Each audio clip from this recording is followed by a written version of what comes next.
Hello, and welcome to Zen Talks, where we trade the day's hustle for a brief moment of reflection. Join us as we explore meaningful thoughts, unwind, and connect in a peaceful environment. Tune in for a brief escape from the chaos of the world and discover a sense of calm and clarity with each episode.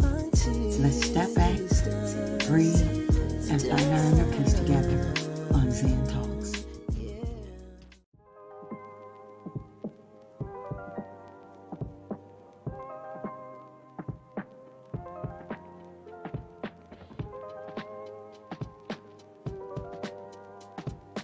Hello, and welcome to Zen Talks, where we trade the day's hustle for a brief moment of reflection. Let's slow down, take a deep breath, and explore the depths of personal growth and well-being. I'm your host, Zen. Remember, this month, as a part of Self-Awareness Month, we're breaking down and discussing different topics related to increasing our self-awareness. Tonight, we'll continue by talking about how self-awareness can improve our relationships. This evening, I'm trying a new tea for relaxation. It's an herbal tea with a relaxing blend of rose and mint, and it smells as delightful as it sounds. But hey, if you need something a little stronger, remember, I won't judge. So grab your drink of choice and let's get into it. Relationships, whether they are partners, family, friends, or coworkers, are a big part of our lives, and sometimes they can get messy. Misunderstandings, miscommunication, emotional outbursts, these things happen, and often they happen because we aren't fully aware of what's going on within us. That's where self-awareness comes in. The more you know yourself, your triggers, your emotions, your tendencies, the better you can show up in your relationships. So let's break this down and talk about how becoming more self-aware can lead to healthier, stronger connections with the people around us. I'm going to give you 5 tips to help you with that process. Let's start with the most obvious, emotions. Whether we like it or not, our emotions have a huge impact on how we interact with others. If you're stressed, angry, or frustrated, it can easily spill over into your conversations and relationships. But when you're aware of your emotional state, you can manage it before it affects the people around you. Think about the last time you snapped at someone or gave someone the cold shoulder. Chances are it really wasn't about that person. It was about something going on inside of you. Self-awareness helps you recognize this, causing you to say to yourself, okay, I'm feeling stressed about work, and that's why I'm reacting this way. So you can pause and choose how to respond instead of letting your emotions run the show. So tip number 1, when you feel those emotions bubbling up, take a moment to ask yourself, why am I feeling this way? It helps you take responsibility for your feelings instead of projecting them onto others. Have you ever walked away from a conversation and thought, I wish I hadn't said that or I didn't handle that well? I know I have. Communication can break down when we're not fully aware of what we're bringing into the conversation, whether it's assumptions, frustrations, or past baggage. Self-awareness helps us reflect on how we communicate. Are we being clear, or are we expecting people to read our minds? Are we really listening, or are we just waiting to speak? When you're aware of your communication habits, you start making small shifts that lead to better, more meaningful conversations. That brings tip number 2. After a conversation, reflect on how it went. Ask yourself, did I listen? Was I clear? Did my emotions cloud the conversation? Self-reflection is a powerful tool for improving communication. Now let's talk about conflict, because let's be real, it happens in every relationship. One of the biggest ways self-awareness can help is by recognizing your triggers. We all have them, those things that set us off or make us react more emotionally than we like. When you know what your triggers are, you can manage your reaction better when conflict arises.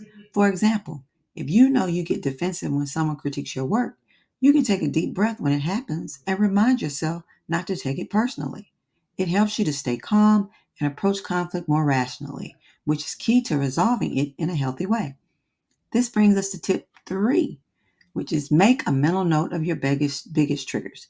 When you're in the heat of the conflict, remind yourself of them so that you can consciously choose how to respond instead of reacting out of habit. Now let's talk about cultivating empathy through self-awareness. Empathy is one of the most important ingredients in any healthy relationship. Self-awareness and empathy go hand in hand. The better you understand your own feelings, the easier it becomes to understand the feelings of others. When you're aware of your emotional patterns, you can relate to what others might be going through. You've been there, you felt hurt, frustrated, or misunderstood.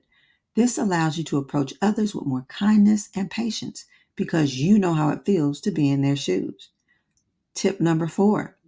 The next time you interact with someone upset, pause and think, how would I feel in their situation? That moment of reflection can shift your perspective and help you approach them with empathy. That brings us to this next point, taking ownership of your actions. Self-awareness isn't just about recognizing emotions. It's also about taking responsibility for how you act on them. We've all had those moments where we say or do something in the heat of the moment that we later regret. Self-awareness helps us catch those behaviors in real time so we can take ownership and make amends when necessary.